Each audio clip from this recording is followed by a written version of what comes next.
my example is that when let's say the company of Congressman Marcoleta magkaroon ng ads sa inyo, he has to pay you. Mr. Chair, not Google Philippines, not Google Philippines. So who does he pay to? Mr. Chair, that's a very legitimate area of inquiry, but that's a different matter altogether. No, Mr. Chair, with We're all about due to respect to discuss my abusive platforms. with all due respect to my senator, Mr. Chair, the reason why I asked that, this is a relevant issue because we are contemplating on maybe perhaps asking all the social media platforms to secure a franchise in this Congress, because we want to make sure that it's not just the platforms who make money, but also the Philippine government. That's one. Number two, if you are under the franchise of this government, then you will toe the line.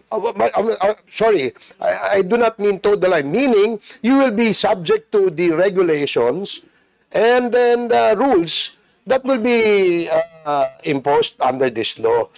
And I think I'm pretty sure that no less than our Senator Marcoleta would be more than willing to author that kind of a law.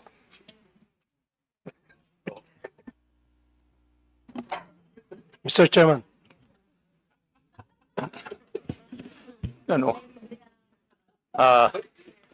Before we proceed further, please allow the chair to recognize the presence online of the following members of the committee: the Honorable Celso Regencia, the Honorable Jordan Jesus Romualdo, and the Honorable Francisco Paulo Ortega. Yes, Chairman Joboy, your just a quick interjection, just very germane to the question of with the indulgence of the Honorable Joboy. Yes, please yes, I'd proceed. like to ask you to, before we move on to another topic, I'd like to ask, do you have an arrangement with other platforms insofar as maintaining your guidelines and standard of that standard where you remove violative or abusive or harmful contents, no, with other platforms?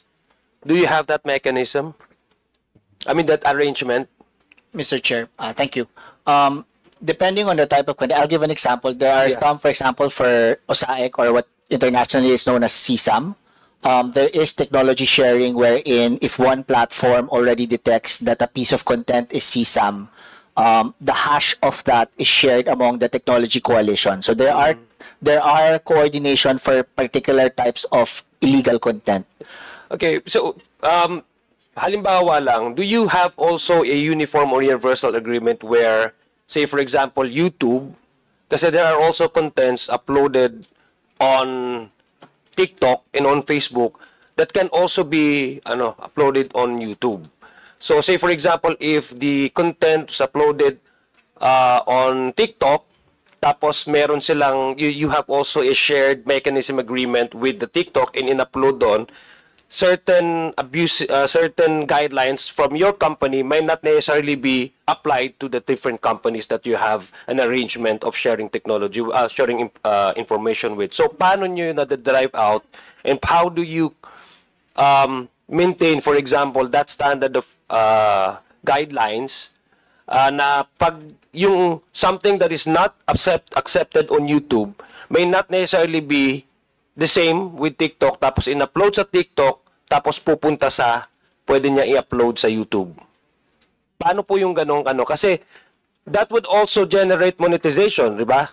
And that would also spell out how you would really police your own community, no? Na hindi siya maging violative doon sa mismong standard na gusto nyong i-uphold, no? I-maintain.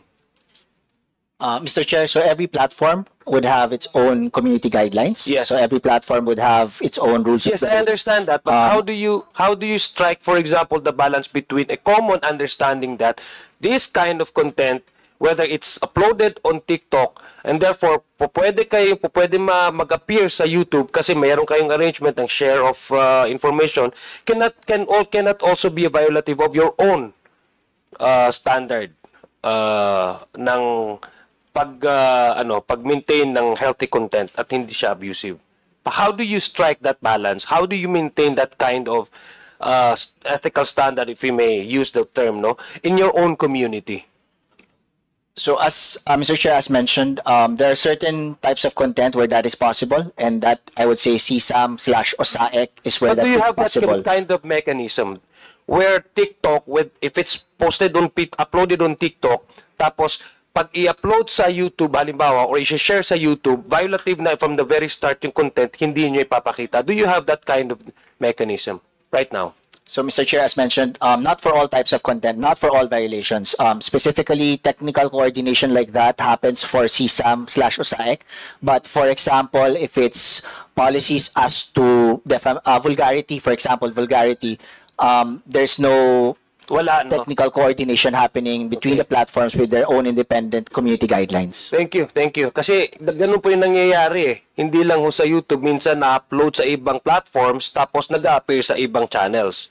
So, sometimes, kung ano yung hindi po pwede sa kanila, tapos po pwede dun sa kabila, dun natin malalaman kung talagang napupulis ba yung kanilang ranks para hindi po violative sa kanilang community at hindi magamit ito na loophole para bawal sa'yo, dito ko nila upload since meron silang arrangement, meron silang, mag-appear din sa kabilang channel. So, wala kayong ganon, no? Wala po. No? Just on record. Mr. Chair, Wala. not for all types of Okay. content. Thank you, Mr. Chair. Yes, the Honorable Joboy Aquino is recognized. Thank you, Mr. Chairman. Attorney Gonzalez, can you, on Google, no, something like broadcast, di ba? It broadcasts through sa mga, even sa cellphone, different, anything that you ask, nilalabas, no? So, ano ko lang is, dito sa Philippines, lumalabas yung sa Google. So, you have partners or Google Philippines. Diba? Is it true? There's Google Philippines. Yeah. Yes, yes. Google Philippines, a member of the KBP.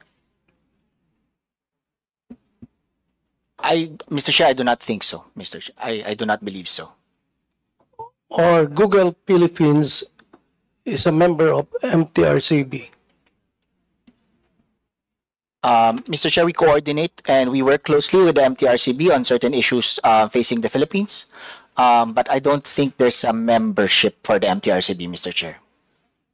Thank you. How about, do we have KBP? I believe we have KBP here. Yeah, Attorney Jula. Member po ba ang Google? Good morning, Your Honor. Google is not a member of the KBP. It's not a broadcast network. Yeah. When you say broadcast, what's the difference ng broadcast dito sa radio station and dito sa Google? In the case of radio stations and television, we make use of the frequencies, radio frequencies to transmit our content. Whereas in Google, they use IP platforms. Yes, but may broadcast din.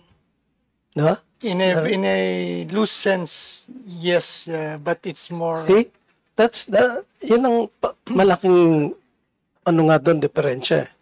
No? There's broadcast and there's viewing at the same time. Diba? That's why ang MTRCB.